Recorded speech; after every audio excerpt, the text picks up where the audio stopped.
Welcome to Marble House, a monumental testament to the audacious excess and unparalleled ambition of America's Gilded Age. This magnificent structure stands not merely as a residence, but as a profound declaration of power and prestige. It embodies an era when fortunes were vast and social standing was fiercely contested. Completed in 1892, Marble House was more than just a home for William K. and Alva Vanderbilt. It was a meticulously crafted statement designed to solidify their family's arrival into the highest echelons of American aristocracy. Every detail, from its grand scale to its opulent finishes, served this singular purpose. Alva Vanderbilt, the driving force behind its creation, envisioned a dwelling that would command attention and respect. Her ambition and strategic social maneuvering found their ultimate expression within these walls. She understood that architecture could be a powerful tool in the intricate dance of high society. Consider the grand staircase, a breathtaking replica of the one found at the Petit Trianon in Versailles. This was no mere architectural flourish. It was Alva's direct challenge to the established order. By echoing the grandeur of French royalty, she boldly asserted the Vanderbilts' claim to an American equivalent. This house was her weapon, her stage, and her enduring legacy. It was built to impress, to intimidate, and ultimately to elevate the Vanderbilt name to an unassailable position. Marble House remains a vivid snapshot of a transformative period in American history. The sheer scale of Marble House is almost unfathomable, encompassing over 140,000 square feet of living space. Such an immense private residence demanded an equally immense and meticulously organized operation to maintain its flawless grandeur. It was a world unto itself, humming with activity. To ensure the seamless functioning of this palatial estate, a dedicated staff of 36 full-time servants was required. Each individual played a crucial role in upholding the unparalleled luxury and comfort expected by the Vanderbilt family and their esteemed guests. Their collective efforts were the invisible engine of the house. This highly stratified workforce included a butler, chef, valets, maids, footmen, and laundresses, among many others. Every position was essential, contributing to the intricate ballet of daily life within the mansion. Their specialized skills kept the household running with clockwork precision. These diligent servants worked tirelessly, often enduring grueling 18-hour days. Their commitment ensured that every whim was met, every surface gleamed, and every meal was prepared to perfection. The comfort of the Vanderbilts rested squarely on their shoulders. Most of these essential staff members lived within the mansion itself, typically housed in the basement or attic quarters. These areas, though functional, stood in stark contrast to the lavish spaces above, highlighting the rigid social hierarchy of the era. Their lives were inextricably linked to the house's rhythm. The annual payroll for this extensive staff represented a significant portion of the mansion's staggering $100,000 yearly upkeep. This figure, astronomical for the late 19th century, underscores the immense financial commitment required to sustain such a lifestyle. It was a constant, considerable expense. The operation of Marble House was a marvel of logistical planning and human effort. It reveals the hidden world of labor that supported the visible splendor of Gilded Age aristocracy. The mansion was a stage, and the staff were the unseen performers ensuring a perfect show. At the very heart of Marble House, serving as its undisputed pièce de résistance, is the breathtaking gold ballroom. This magnificent space was designed to dazzle and overwhelm, a true testament to the Gilded Age's love for unbridled opulence. It remains an iconic example of lavish interior design. The ballroom is adorned with an astonishing application of 22-karat gold leaf covering virtually every available surface. From the intricate ceiling details to the ornate wall panels, gold shimmers and reflects light, creating an atmosphere of unparalleled richness. It is a truly immersive golden experience.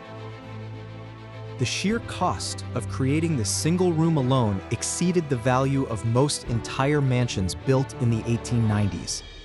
This fact speaks volumes about the Vanderbilts' financial power and their determination to create something truly unique and unforgettable.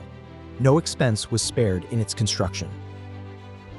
Within these gilded walls, Alva Vanderbilt orchestrated her most ambitious social strategies. The ballroom was her primary arena for hosting grand balls, elaborate dinners, and exclusive gatherings. It was here that reputations were made and social hierarchies were reinforced.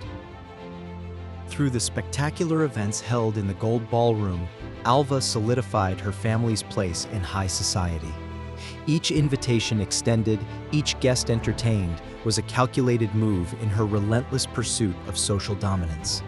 The room itself became synonymous with her success. The Gold Ballroom is more than just a beautiful space. It is a historical artifact reflecting the aspirations and excesses of an entire era. It stands as a powerful symbol of wealth, influence, and the art of social climbing in Gilded Age America. Its splendor continues to captivate visitors. Beyond the glittering facade of Marble House lay a dramatic personal history, particularly concerning its original owners. The lives of William K. and Alva Vanderbilt were as intricate and eventful as the mansion itself, marked by both triumph and profound upheaval. Their story adds a compelling human dimension to the grandeur. Perhaps the most shocking event was the scandalous divorce of William K. and Alva Vanderbilt. This highly public separation sent ripples through the tightly knit society of the Gilded Age, challenging conventions and sparking widespread gossip. It was an unprecedented move for a couple of their stature. Remarkably, this divorce occurred in 1895, a mere 3 years after the completion of their magnificent marble house. The dream home, built to symbolize their union and status, quickly became a backdrop for their unraveling marriage. The timing underscored the personal turmoil beneath the public display. Following her divorce, Alva Vanderbilt made another bold move, marrying Oliver Belmont. She subsequently relocated to his estate, Belcourt, also in Newport. However, she steadfastly retained ownership of Marble House, treating it as a cherished trophy and a symbol of her enduring power. Alva's life took an even more remarkable turn as she evolved into a pivotal figure in the burgeoning women's suffrage movement. Her transformation from a socialite to a passionate advocate for women's rights was both unexpected and profoundly impactful. She channeled her formidable will into a new cause. In a striking juxtaposition, Alva began to use her ultra-elite mansion, Marble House, to host Votes for Women rallies and meetings.